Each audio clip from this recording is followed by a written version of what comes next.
All right, we have just moments left with our two guests here, Stephanie Teatro and Mary Catherine Harcombe. That's quite the name, by the way. But, you know, people earlier today were just saying, just as far as, you know what, I am a citizen here of the country. I support my fellow citizens. Why should I support someone who's not even here with the proper documentation, that came here illegally? How do you balance that? What do you want to say to those people? Do you guys support those who come here to the country that didn't come here legally? Is there a reason? Do you guys support them for that? So, you know, I'm an American by choice. I immigrated here to this country from Canada, and it took my family tens of thousands of dollars and 14 years for me to become a citizen. I know firsthand how complicated and difficult our immigration system is. Like I said earlier, we haven't updated our laws in about 30 years.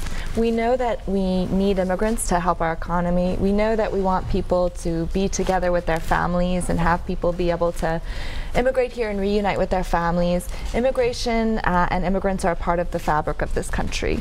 And so, you know, regardless of how people may have come here originally or what their status is now, I think we believe that if people are willing to work hard, if they're willing to live up to the values of our country, if they're willing to, you know, participate and contribute to making Tennessee a better state, we should make it easier for them to do that. Do you share the same sentiment? Well, I first want to say that I think I'm also a citizen by choice of the U.S. because I'm from Texas. And we sort of get an opt-out policy there. Texas is its own country. I am from Texas, by the way, so. You know, I think many of us grew up on the concept of the American dream. And I think that we would like to still believe that that is true. Above and beyond that, though, beyond what people feel about immigration, to me, a good analogy is like healthcare. If Stephanie is sick, I'm more likely to get sick. Even if I've had all my shots and take care of myself, her sickness makes me more likely to get sick. Safety in criminal justice is the same. If my neighbor is a big target for criminals or is a target for victimization, that makes me less safe. And so a bill like this, to me, above and beyond how we feel about immigration and immigrants, just makes us all less safe.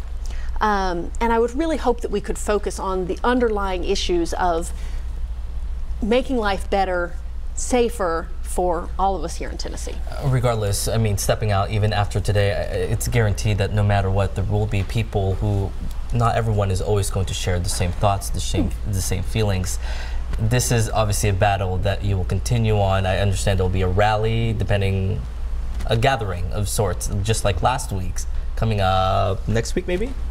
Yeah, so we're going to continue to work to raise all of the concerns I've shared tonight with the governor and make sure he continues to hear from faith leaders and educators, from neighborhood groups, from local communities, just how dangerous this bill might be.